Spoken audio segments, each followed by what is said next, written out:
3 scenarios of high versus low performing candidates in job interviews today. The first one would be with respect to prioritization when it comes to preparing that job interview. And what I noticed here, a good number of candidates would rather have a picture perfect, tell me about yourself, when compared to focusing on building your functional expertise. Okay? With respect to behavioral interviews, a functional expertise basically means to prepare on behaviors. Okay, conflict resolution, decision making, or data-driven decision making, if you want, and the likes.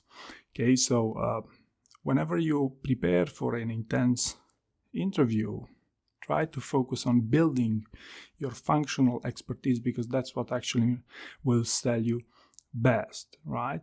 This is when compared to the cosmetic stuff, the why this company, if you want, or building the scene, or focusing on having a high quality camera for your job interview. Okay. Now, during a coaching session, if I ask you, tell me about yourself, it doesn't mean I regard you as a low performing candidate. It just means that there's a very efficient method for me to understand better how well can you communicate for the purpose of a job interview, and then to take it from there, right? But long story short, focus on the functional stuff, even when preparing non-technical interviews, okay? The second scenario I'd like to share with you is with respect to expectations and expectations mismatch during these job interviews. Okay, so there's a good number of candidates who would expect, or assume at least, that the job description is some sort of scripture that they must fit into 100%.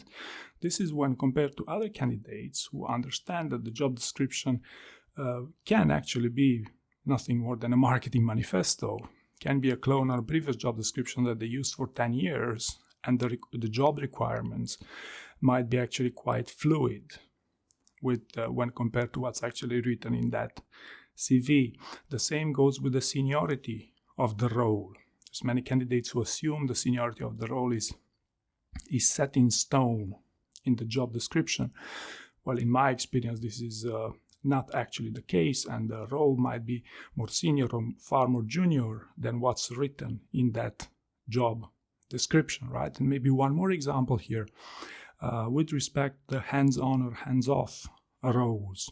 The job description might signal a totally hands-on role when the expectation could be far higher from you. So this is why, it's good to be skeptical about the job descriptions, to be skeptical and cautiously optimistic throughout your job interviews, because your critical thinking skills will actually sell yourself as the better candidate.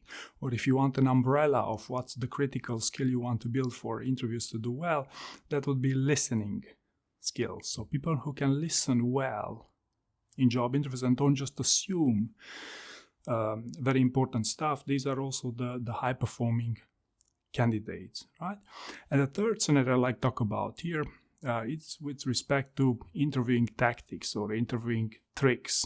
Okay, so yes, over the years, companies have discontinued the brain teasers, so to speak, but there's still plenty of tricks these interviewers use even these days, because the core reason for this is because you cannot read people too well within a 30-minute interview or a 1-hour interview unless you apply some interviewing technique, right? And I in my previous video I discussed how low performers are far more likely to get personal in job interviews when compared to high performing candidates.